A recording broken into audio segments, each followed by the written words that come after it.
got microphones again. Sefo, can you just talk about the struggles you guys had offensively and just talk about the struggles you guys had offensively and the way you guys were able to battle through that and find a way to get this win? Definitely struggled on offense.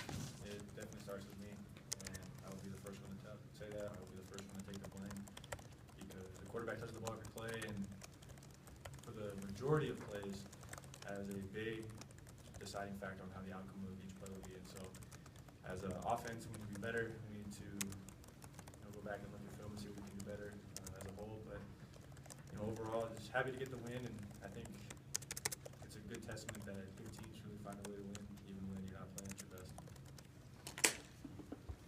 Yeah, Sefo, this is one of those games that just for whatever reason seemed like you guys couldn't get out of your own way. Your defense, though, just continued to answer the bell time and time again. What can you say about that unit having kind of saved the day today?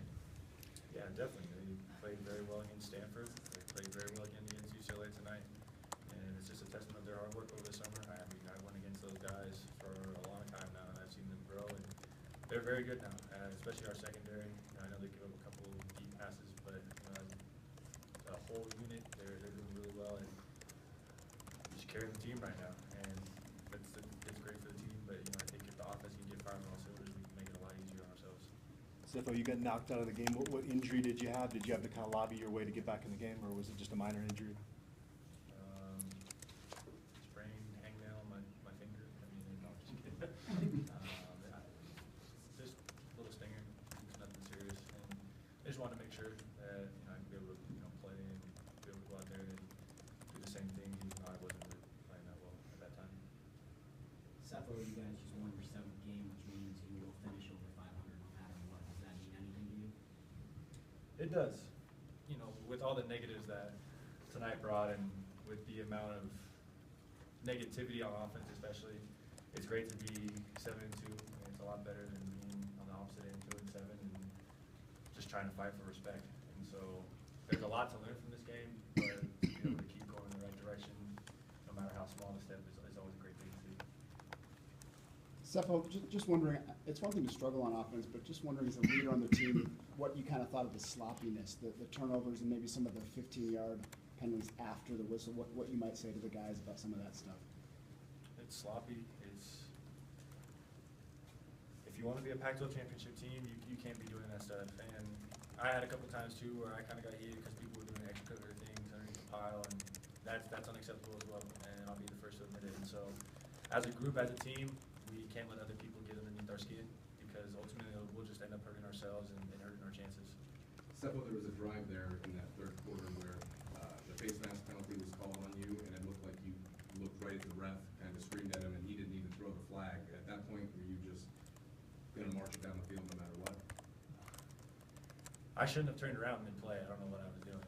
But, yeah, I think it was just a spark because a lot of them have been jawing, a lot of them have been doing extracurriculars, and we were too. But it's just trying to give our defense a chance to rest and trying to give ourselves some breathing room because we know how well we can play, and we just haven't produced as an offense in the last few games, and that's really frustrating, especially given the way we were performing in the beginning of the season. So we'll go back and look at the film and see what we have to do because we definitely have to be better if we want to continue going upwards.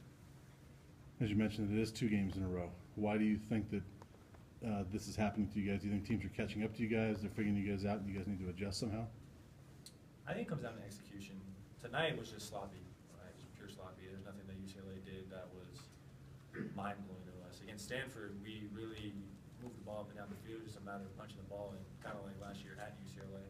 And so it's a different thing every week. And a big thing that we say is do your 111, and I don't think that we're doing that on a consistent basis, and that's why we're really struggling. And like I keep saying, it starts with me. I'll take all the blame, all the fire. It's not the coach's fault. It's not the O-line's fault. It's my fault. How much of the offensive funk do you think is due to the bye week?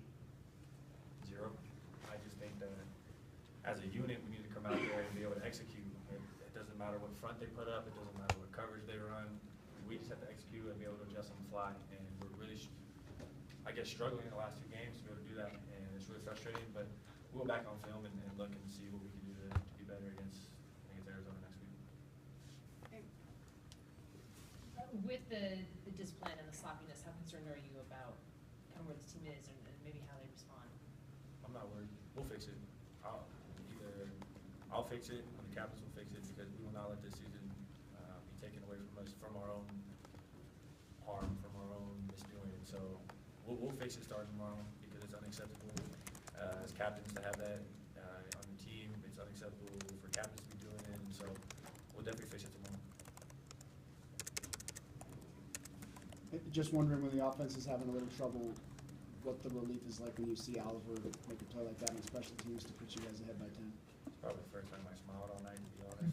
To see someone make a play like that, and I think the closest we've been to a punt return since I've been here was Spruce last year against USC, and so to kind of see a big play on special teams, which hasn't really been our strong point this year, was a really big lift for the team to see that and to kind of give ourselves a bigger cushion and have not so much stress on the defense. Although you guys struggled offensively, Phillip was pretty special tonight. Can you talk about how much he kind of kept you guys going offensively, not only running the ball, but 11 catches and making some big plays in the passing game? Yeah, definitely. I think that UCLA in that fact actually did it a little differently, because we expected them to run with some of those shorter passes, and since they didn't want to go out there, I just keep feeding Phil the ball. He's a good playmaker in space, and to be able to be playing at a high level on a consistent basis is great to see. And he's been kind of battling some things, and so to see him go out there and perform at that level, it is great to see. Any last questions for Sefo? Thanks, guys.